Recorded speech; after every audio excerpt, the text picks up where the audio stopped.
Hola, ¿qué tal? Hoy vamos a meternos de lleno con un tema que, a primera vista, puede sonar bastante intimidante: los tumores testiculares. Pero, y aquí viene lo interesante, la historia que vamos a desgranar hoy es en realidad una de mucho éxito y, la verdad, bastante optimismo en el mundo de la oncología. Miren este número, más del 99%. Así, de entrada. Esta es la tasa de curación para los tumores en estadio 1.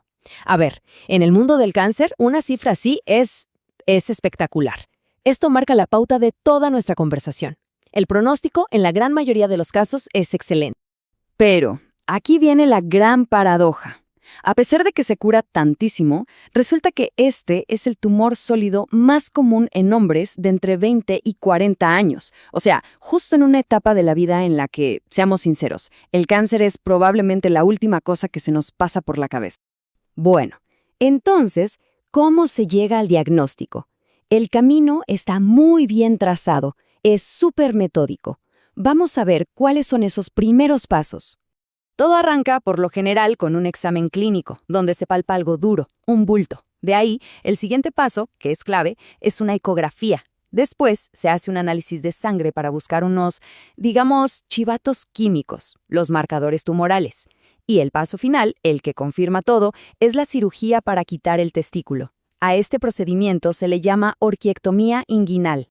Y esto es justamente lo que se ve en esa ecografía. Es una imagen súper clara. Esa zona más oscura, más irregular, ese es el tumor. Fíjense cómo se diferencia perfectamente del resto del tejido, que es el tejido sano. Es una confirmación visual que no deja lugar a dudas, prácticamente inmediata. Ok, aquí hay un punto fundamental. El 90% de estos tumores nacen de las células germinales y, atentos, se dividen en dos grandes grupos: seminomas y no seminomas. Y esto no es un simple detalle técnico, es la gran bifurcación. Dependiendo de si es uno u otro, el camino del tratamiento cambia por completo. ¿Se acuerdan del análisis de sangre que mencionamos? Bueno, lo que se busca son estas tres sustancias: la alfa-fetoproteína, AFP, la beta-HCG y la LDH. Sus niveles son como un panel de control. Ayudan a diagnosticar, a ver qué tan avanzado está el asunto y después a monitorear si el tratamiento funciona. Y ojo con este dato que es súper importante: los seminomas puros nunca producen AFP.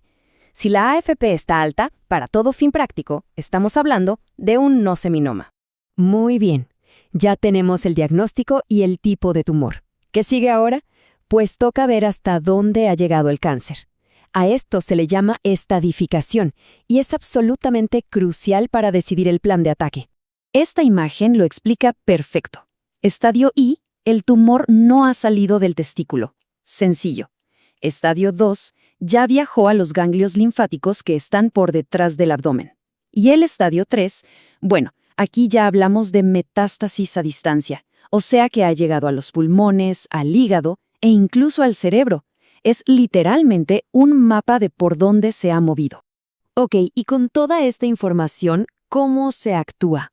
Vamos a ver ahora los planes de tratamiento, que, como ya se imaginarán, dependen muchísimo del estadio y de esa división clave que ya mencionamos: seminoma o no seminoma. Y aquí la cosa se pone súper interesante porque los caminos se separan radicalmente. Para un seminoma en estadio I, lo que se hace hoy en día es vigilar. Vigilancia activa. ¿Por qué? Porque incluso si vuelve, la curación sigue siendo altísima, así que se evita dar un tratamiento tóxico si no hace falta. Pero en cambio, para un no seminoma con factores de riesgo, la cosa cambia. Un solo ciclo de quimio, de la llamada BEP, ¡pum!, baja el riesgo de que vuelva de un 50% a menos de un 5%. Es una diferencia brutal. Ahora, dentro de los no seminomas hay un jugador especial: el teratoma. Y hay que prestarle mucha atención. ¿Por qué? Porque los teratomas son rebeldes, son totalmente resistentes a la quimio y a la radio. La única manera de acabar con ellos es con el bisturí, con cirugía. Por eso es tan importante operar cualquier masa que quede después de la quimio en los no seminomas. Cuando la enfermedad ya está avanzada, se usa una especie de calculadora de riesgo internacional, la clasificación IGCCG. Básicamente, agrupa a los pacientes en 3 niveles: riesgo favorable, intermedio y desfavorable. ¿En qué se basa? Pues en dónde estaba el tumor original y en los niveles de esos marcadores en la sangre. Y fíjense en algo increíble. Incluso en el peor grupo, el de riesgo desfavorable, la supervivencia a 5 años ronda el 67%.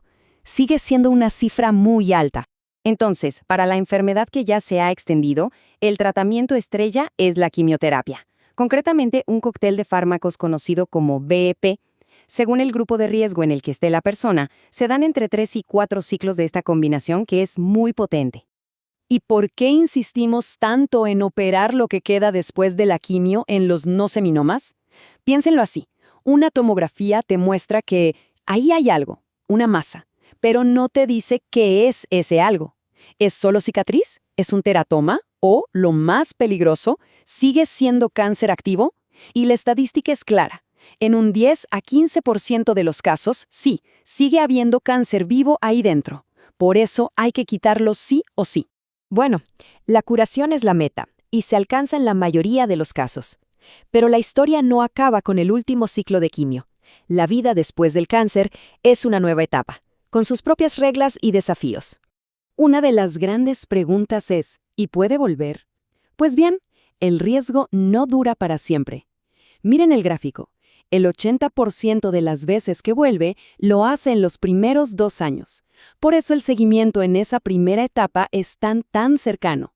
Una vez que pasan 5 años, la probabilidad de una recaída baja muchísimo. Y aquí llegamos a la otra cara de la moneda, la parte menos bonita de esta historia de éxito.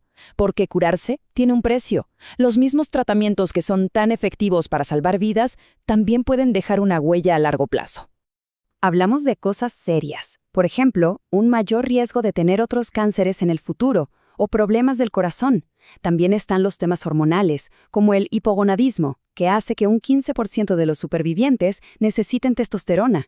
Y a eso se suma el daño a los nervios, problemas de audición, un cansancio crónico. Por eso el seguimiento médico debe ser literalmente para toda la vida. Así que todo esto nos lleva a la gran pregunta, la pregunta del millón para el futuro. Ya sabemos cómo curar a casi todos. Eso es un logro inmenso. El desafío de ahora, el siguiente gran paso, es ¿cómo podemos hacerlo causando menos daño? ¿Cómo mantenemos estas tasas de curación espectaculares, pero minimizando el peaje que pagan los supervivientes? Porque la meta final ha cambiado. Ya no es solo sobrevivir al cáncer, es vivir bien y por mucho tiempo después de